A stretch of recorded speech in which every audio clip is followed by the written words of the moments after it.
Today, we're going to talk about a true icon. I mean, someone whose voice didn't just define an era, it defined an entire nation in transition. We're talking about the one, the only Brenda Fassie. It's almost impossible to overstate her impact, but this quote, this really gets to the heart of it. When she sang, everything stopped. Her music wasn't just, a song on the radio. It was a national event. She was an absolute force of nature, and believe me, her story is just as powerful.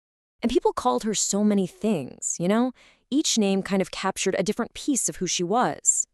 The queen of African pop, the Madonna of the townships, and my personal favorite, just affectionately, Ma Brer. These weren't just nicknames, you guys. They were crowns. They were acknowledgments of her absolute reign. All right, so where did this whole thing start? Let's jump back to the beginning, to her explosive arrival on the music scene. And let me tell you, this was a moment that changed South African pop forever. So, to get the scene, you have to understand the sound of the 80s in South Africa. It was called bubblegum music.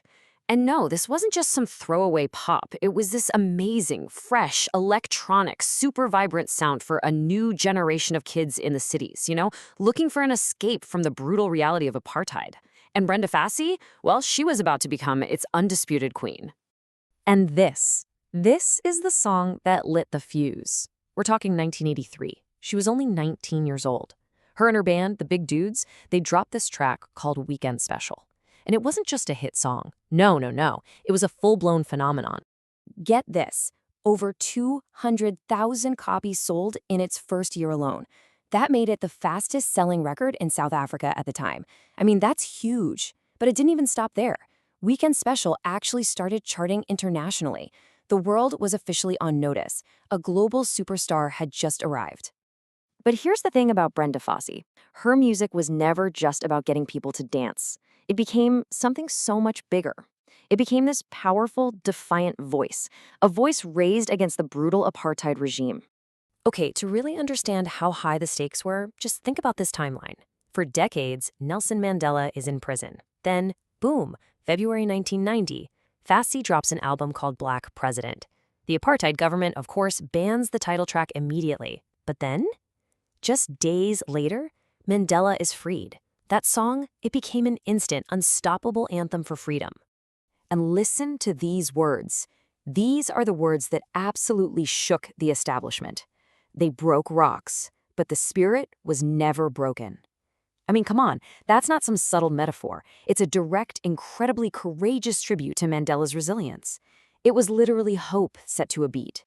So it wasn't just her music. Brenda's whole life was basically an act of rebellion.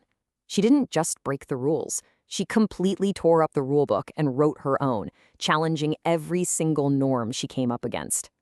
And this contrast is so important. You have to remember, society at that time, especially under apartheid, had this rigid expectation for Black women. Be conservative, be quiet, be submissive. And Brenda, she was the complete and total opposite. She was outspoken, provocative, unapologetically sexual, and openly bisexual. There was just no way you were going to put her in a box. I mean, just think about all the layers of her identity for a second. She was Black, she was a woman, and she was queer. All of that inside the incredibly oppressive system of apartheid. Every single one of those identities made her a target. So for her to just live her life so openly, so defiantly, that wasn't just a lifestyle choice. That was a deeply political act. So apartheid finally falls, and this new South Africa, it needs a new soundtrack, right? A sound for its brand new freedom. And who was there to provide it? Well, of course, it was Brenda Fassie. Earlier in her career, she mostly sang in English, but after apartheid ended, she made a really deliberate change. She started singing in indigenous languages like Zulu and Xhosa. And you have to understand, these were languages that had been suppressed for decades. So this wasn't just a musical choice. It was this powerful act of reclaiming culture. And this focus on her home country was completely intentional. People would ask her about cracking international markets, and she'd say, "This is my country, and I have to prove myself here first." Her priority was always her people. It was about reflecting the identity of this new South Africa. So how exactly did she help build that rainbow nation that Nelson Mandela was always talking about? Well, it was a two-step process, really. First, reclamation. She celebrated the languages that apartheid had tried to crush. And second, unification. Her music just became this shared experience. It broke down all the walls between white music and non-white music that had divided the country for so long. Tragically, her life was cut way too short, but her legacy, it's absolutely immense. So let's get into why Mabran, the queen of African pop, is still such a vital, important figure even today. I mean, the awards alone kind of speak for themselves, right? We're talking multiple South African Music Awards, Pan-African Music Awards. She was even voted one of the greatest South Africans of all time. And get this, even today, her albums Memza and Nomakanjani are still two of the highest-selling albums in the country's history. Now that is staying power. But honestly, her real legacy goes way beyond sales numbers and awards. She kicked down doors. She showed an entire country that it was okay to be complicated, to be loud, to be different, to just be yourself. She basically gave generations of South Africans permission to explore every single part of who they were, without shame and without fear. When you boil it all down, Brenda Fassie wasn't just a singer. She was the voice of a nation trying to find itself.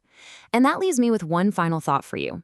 Who are the artists out there today that you think really capture the spirit of our times? You know, the ones who embody that same spirit of change, of challenge, of identity. It's definitely something to think about.